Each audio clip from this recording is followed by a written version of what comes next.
नमस्कार दोस्तों, मैं हूं रमेश शर्मा। स्वागत है आपका मेरे YouTube चैनल पर। आप लोगों ने हनुमान जी के बचपन से जुड़ी एक कथा तो जरूर सुनी होगी, जब उन्होंने सूर्य को एक फल समझ के निगल लिया था। अब जरा इस अद्भुत दृश्य की कल्पना कीजिए। एक छोटा सा बालक जिसने अभी कुछ ही समय पहले संसार में कदम रखा, खेल खेल में आकाश की ओर देखता है। वहां उसे एक चमकता हुआ लाल नारंगी फल दिखाई देता है, जो वास्तव में सूर्य। उसे वो फल इतना आकर्षक लगता है कि बिना कुछ सोचे समझे उसकी तरफ छलांग लगा देता है। लेकिन ये छलांग कोई साधारण छलांग नहीं थी।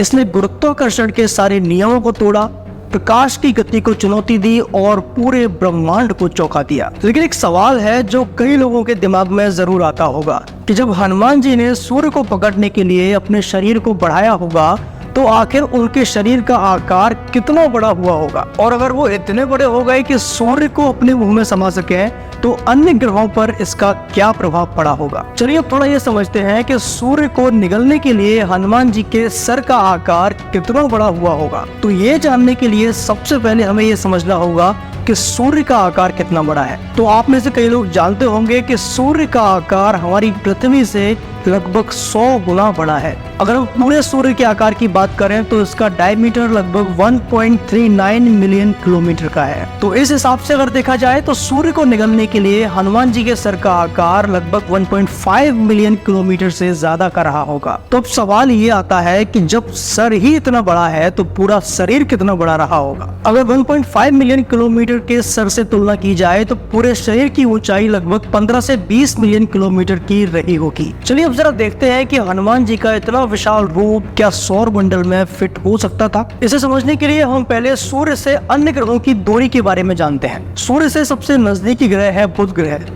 सूर्य से उसकी कक्षा लगभग 58 मिलियन किलोमीटर की दूरी पर है। इसके बाद शुक्र ग्रह की दूरी सूर्य से लगभग 108 मिलियन किलोमीटर की है। पृथ्वी की सूर्य से दूरी लगभग 150 मिलियन किलोमीटर की है। वहीं मंगल ग्रह की सूर्य से दूरी लगभग 228 मिलियन किलोमीटर की है। इस हिसाब से अब अगर हनुमान जी की ऊंचाई लगभग 20 मिलियन किलोमीटर रही होगी तो वे बुध ग्रह की कक्षा तक भी नहीं पहुंचे होंगे। इसका मतलब है कि वे ग्रहों के बीच में बड़े आराम से समा सकते थे, बिना किसी अन्य ग्रह को प्रभावित किए। तो इससे इस सवाल का जवाब तो मिल ही जाता है कि हनुमान जी का रूप इतना विशाल होने के बावजूद भी वे अंतरिक्ष में किसी अन्य ग्रह से क्यों नहीं टकराए। लेकिन पिक्चर अभी बाकी है मेरे दोस्त। यहाँ सवाल अब ये उठता है कि अगर हनुमान जी इतने विशाल हो गए थे, इतना बड़ा उनका स्वरूप हो गया था, तो उनके गुरुत्वाकर्षण का प्रभाव अन्य ग्रहों पर क्यों नहीं पड़ा। क्योंकि अगर वैज्ञानिक दृष्टि से देखा जाए तो इतना बड़ा कोई ऑब्जेक्ट अगर हमारे सौर मंडल में आ जाए तो उसकी वजह से पूरे सौर मंडल का संतुलन बिगड़ जाएगा। अब आप सोचिए कि जो व्यक्ति अपने शरीर को अपनी इच्छा अनुसार कितना भी बड़ा कर सकता है, कितना भी विशाल कर सकता है और कितना भी सूक्ष्म कर सकता है, वह व्यक्ति कोई साधारण व्यक्ति तो होगा नहीं। तो निश्चित तौर पर वे दैवीय शक्तियों से परिपूर्ण थे और उनका शरीर भौतिक तत्वों से परे था।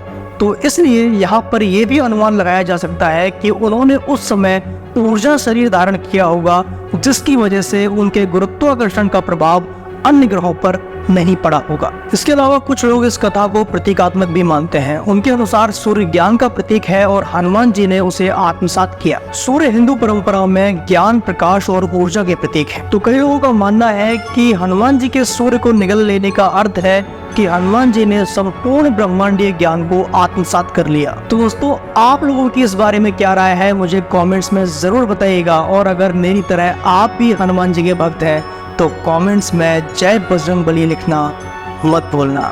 बहुत बहुत धन्यवाद। मिलता हूँ आपसे अगली वीडियो में।